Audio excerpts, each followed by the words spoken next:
You're listening to the Leadership and Theology with a Cup of Joe podcast. Welcome to the Leadership and Theology with a Cup of Joe podcast. My name is Joe Contreras, and today I am here with Kyle Kinney, the Assistant Director of Campus Recreation at Vanguard University of Southern California. And today we'll be talking about transformational leadership. Let's take a drink. Transformational leadership has spread in all sectors of Western society as a developmental tool.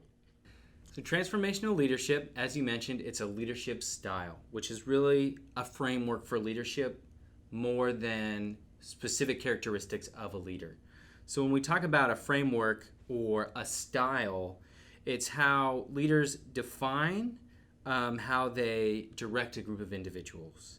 So the leadership style refers to actions a leader takes to gather input, make decisions, implement new plans, problem solve, give direction, I think I already said that, and motivate the employees. So transformational leadership, when we look at this framework of direction, is a style that is all about values and the identity of the leader and the follower and the organization.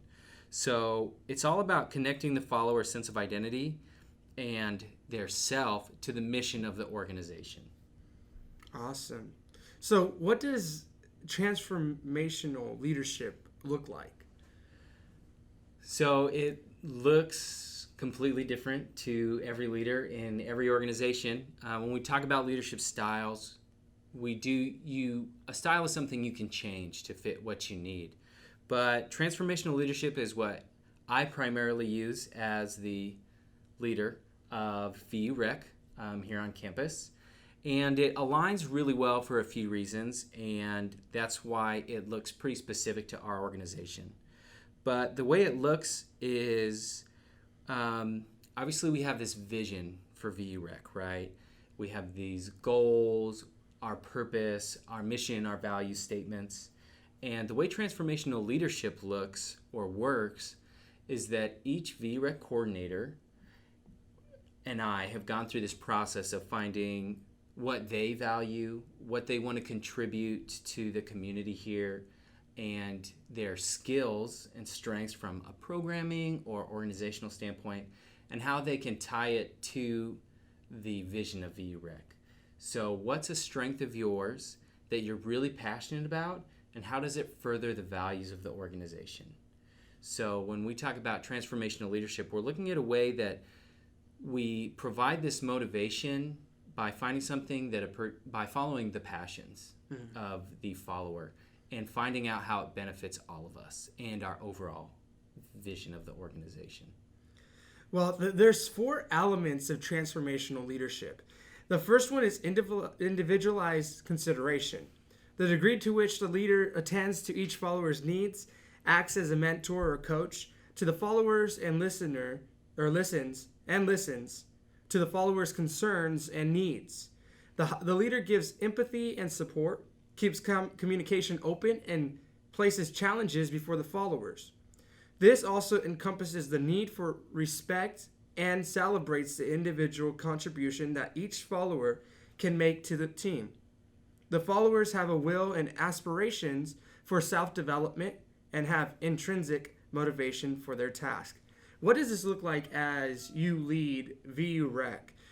How does individualized consideration play a role in transformational leadership? Definitely. At the VU Rec level? Yeah, I'd love to talk about that.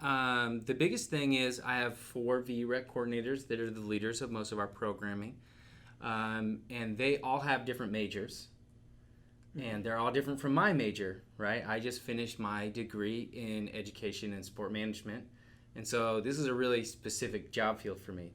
But I take 4 students every year that are the leaders, and they all have very different career interests and goals. So when we start at the beginning of the year and I talk about what do you want to accomplish, what are some of your passions, we also talk about what are the skills you want to develop this year that will help you in your future career.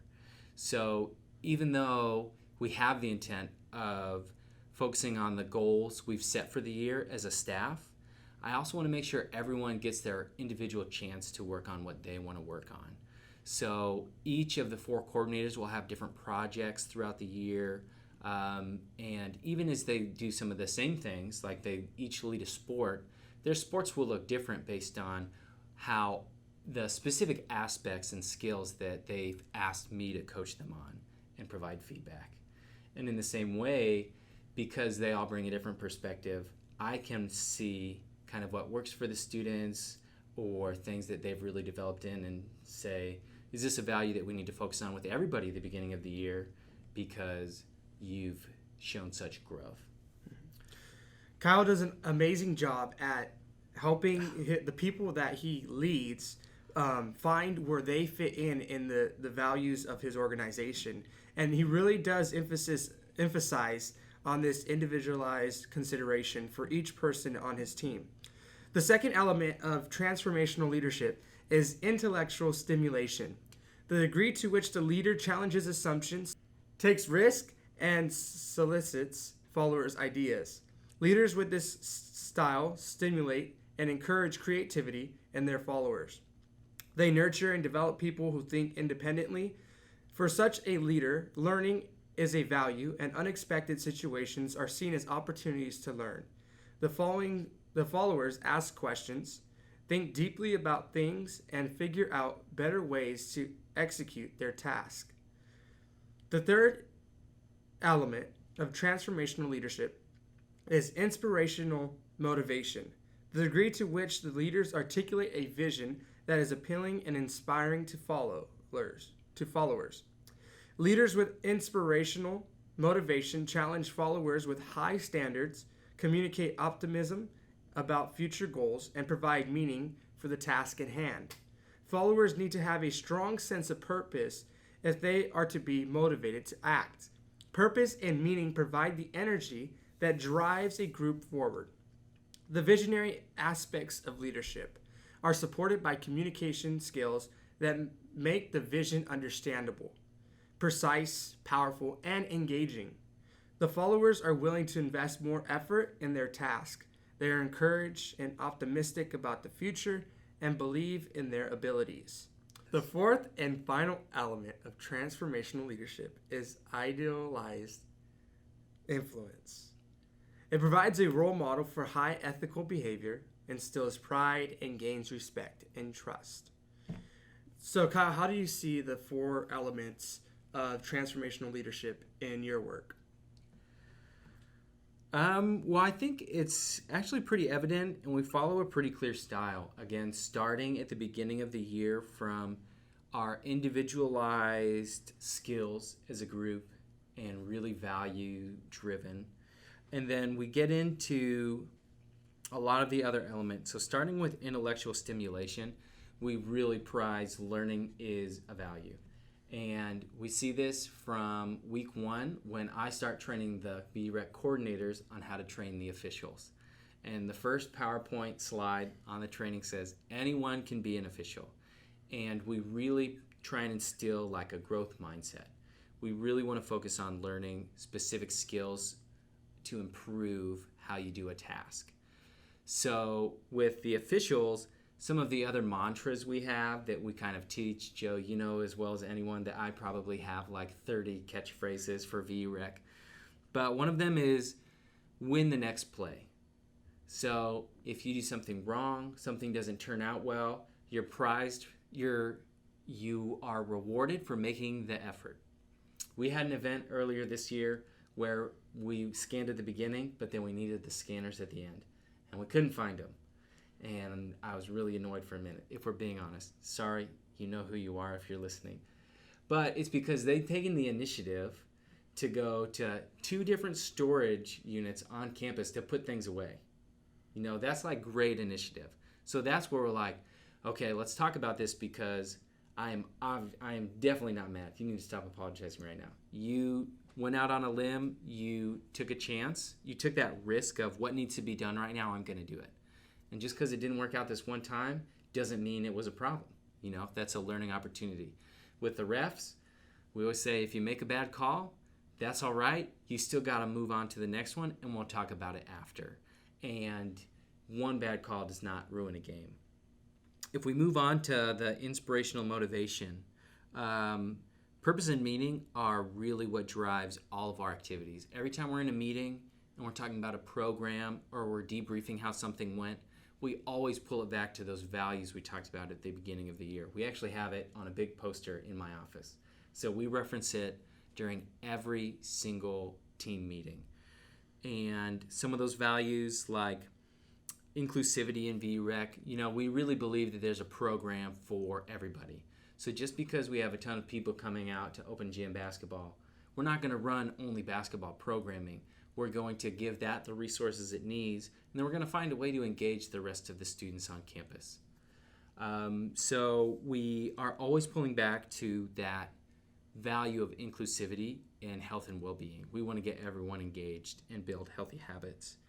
But that also goes back to every time I ask one of the VREC coordinators to do something, they know why. They know exactly why we're doing something the way we do. And a lot of times when they come back with suggestions, it's to improve the process for the task to meet the values even better. And that actually goes back to the intellectual stimulation of I am always open to them changing things that I've done if it's an improvement. It's really encouraged. And then the last part, providing a role model for high ethical behavior, instills pride, gains respect and trust. Again, I really just try and make sure that they feel that they can take risks, and we always reward the thought and the effort. And so I want them to see that every time, because even though I would consider myself in this role mostly a transformational leader, they turn around and they lead staff as well, a staff of about 20, soon to be 30 when the new student center opens. So, Kyle, why do you lead VUREC through a transformational leadership style? It's kind of just who I am. If we're being honest, when we talk about, again, leadership traits versus leadership styles, transformational leadership is a framework that helps me organize things and give purpose behind our processes or our training. There is very different from leadership traits, right? So if we wanted to talk about other leadership styles, there are many. If you Google leadership styles, right? Authoritative, democratic, laissez-faire, transactional, transformational, coaching, visionary. There's a pretty long list. A lot of them break them down.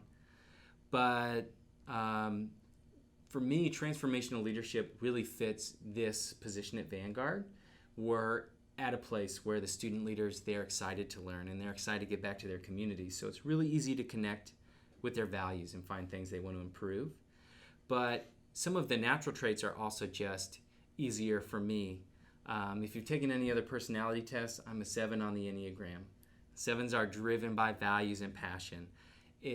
So I kind of lead through my values and passion for campus recreation, which is why, again, our values are, we'll find a program for anybody. We really want to work with the student body, make sure everybody can be healthy and active and focus on their well-being while they're at Vanguard. And then if you look at some of the other more personalized traits of a lot of transformational leaders, communicating vision or even creating a vision, my strengths are ideation, futuristic communication. It's a very natural style for me. And when you're thinking about how you want to lead, a lot of times you can find those values and kind of create your own leadership style. Mine just happened to line up pretty closely with transformational leadership. But it's also not the only leadership style that I engage with VREC. When we have someone that's starting a job for the first time, it's a very authoritative leadership style. It's not that we can have a bad view of other leadership styles. It's not that authoritative is bad. Maybe a lot of people have had a very authoritative boss that left a bad taste. But authoritative is really just communicating very specific directions. So with the refs, even though I'm trying to instill this growth mindset, I'm telling you all exactly how to do things, right? Our mechanics are very specific. That's authoritative, and it's okay. And when we have refs that develop, then we become more of building up those leaders. And we do instill them with values, but the directions are very clear and specific. And that's kind of how the VREC coordinators start off with. And then when we get through training, It's a lot more of a participative leadership style where I'm still kind of making a lot of our decisions while people get the hang of it, but I'm listening to a lot of input and feedback. And then by the time we get farther into the semester and for the rest of the year, then it's really encouraging the VREC coordinators to go out and be their own, which would be seen as very hands-off, except we maintain our development throughout the year, kind of the coaching style. So that's a very long answer to say that transformational leadership just really fits this situation for me and for the students. And we have to be aware of that when we are considering how to lead a group of people. What are some situations or examples of where transformational leadership may not fit in that specific area? Yeah. Sometimes people want very specific directions. Some people thrive under more structure. And when I sit down and I say, what do you want to do with the rest of your life and how can I help you get there? The answer is, I don't know. And so I don't want to pressure that person to make those decisions, right? Maybe they do just want to work on developing this skill. Success to some people will be seen as just doing it well, and maybe they want more specific feedback, right? So even in VREC, there are plenty of examples of that, where transformational leadership would maybe be seen as too ambiguous. Or maybe some people aren't as motivated by values. Maybe which it would be very hard to get a job with VREC if you didn't align with some of our values. Yeah, I would say transformational leadership doesn't really fit roles where maybe there isn't a ton of room for creativity. Maybe it is very specific. Or maybe it's a field like finance or accounting where things need to be done very specifically. There's not really this creative structure because there's such a clear structure in place already. So there are plenty of places where transformational leadership just doesn't fit well based on the employee or the job or the position. So Kyle, what are some pros and cons to transformational leadership? Well, we're going to start with the cons because we've made it already sound like a pretty great leadership style. But some of the cons are, again, the relational equity you have to build. It takes time for a manager. So if it's a large organization, you need to be able to set up other leaders. So I cannot really be a transformational leadership for everyone that's involved in VREC or for the student participants at every game every night. I just can't be there. But being a transformational leader for the 4 VREC coordinators and then empowering them to impact the people around them, that is where it's really effective. But if it was just one leader of a large organization, it would be exhausting. It'd be very difficult. The other thing is, if you're going to give people a lot of autonomy to work within a framework of values and purpose, you have to communicate them very, very clearly. And hopefully, most healthy organizations have a very clear purpose, but it does take a lot of time to develop them, and they have to be communicated very specifically. So those can be some of the downsides to transformational leadership, other than just when someone needs really clear direction. Maybe someone is not going to grow from the opportunity to create something. Maybe they would rather just have directions and do it clearly. So pros of transformational leadership, for someone in my position, I love reading leadership books written by coaches. Like my master's is in sport management. And John Wooden always says, the thing you should call yourself first is a teacher. So in transformational leadership, I love the ability to help someone develop and grow. And it's not always just my goal that they're meeting. We're finding a goal that both of us can work towards. So that's really a big plus for people that have an idea of what they want to do at Vanguard. Then transformational leadership in VREC will help them build some skill set to help them get there. Awesome. There's 5 implications for managers in transformational leadership. First is number 1 is develop a challenging and attractive vision together with the employees. Second, tie the vision to a strategy for its achievement. Third one, develop the vision, specify and translate it into actions. Fourth, express confidence, decisiveness, and optimism about the vision and its implementation. And 5, realize the vision through small planned steps and small successes in the path for its full implementation. And those are the 5 implications for managers in transformational leadership. Any last thoughts on the idea of transformational leadership?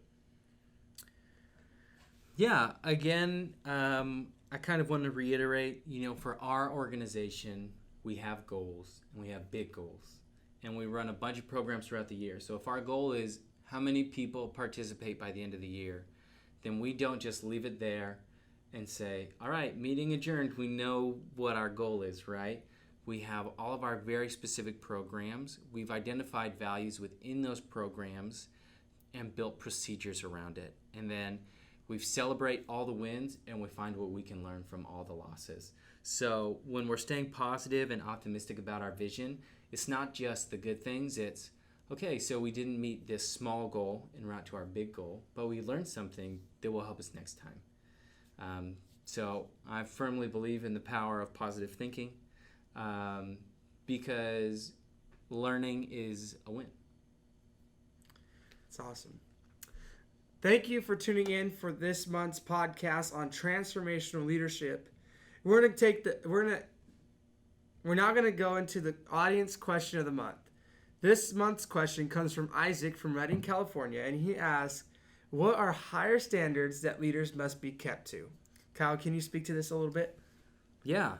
So I'm not just appearing on this podcast, Joe. I have listened to the rest of them. And you, in your first episode, talked a lot about the values of a leader. And when we talk about the higher standard a leader needs to be held to, is a leader's actions and values need to line up. So if I'm the leader of VUREC and I say my value is inclusivity, and then I only program basketball because I like basketball, then my actions have not lined up with my values. I don't really play soccer or volleyball, but I want to help as many people that enjoy those sports play them as I can, and I want to instill that in my staff of when we're in the gym, we need to do everything we can to make it feel inclusive. And then when I'm in the gym, I make sure to do that, right? I don't just walk up to the 2 people I know. I don't know a lot of people at Vanguard. I don't just walk up to the 2 people I know in the gym and talk to them the whole night, right? I want to make people feel welcome. So we try and embody that. Or in the weight room, I tell our weight room attendants, we need to play clean music. When I'm in the weight room, I don't then go and play really filthy music, right? That would discredit everything the leader does. So you are, not to say you're on a pedestal, but if you are setting values and you're holding others accountable, when you don't align, when your actions don't match up with the values that you've communicated, then you lose your credibility as a leader. And when you lose your credibility, there's really no reason for people to follow you. Well, thank you, Kyle, for joining us again for this month's podcast about transformational leadership. Don't forget to follow us on Instagram at LTCJ and email us any questions for next month's podcast at LTwithACupofJoe@gmail.com. And remember, even the little things make a difference.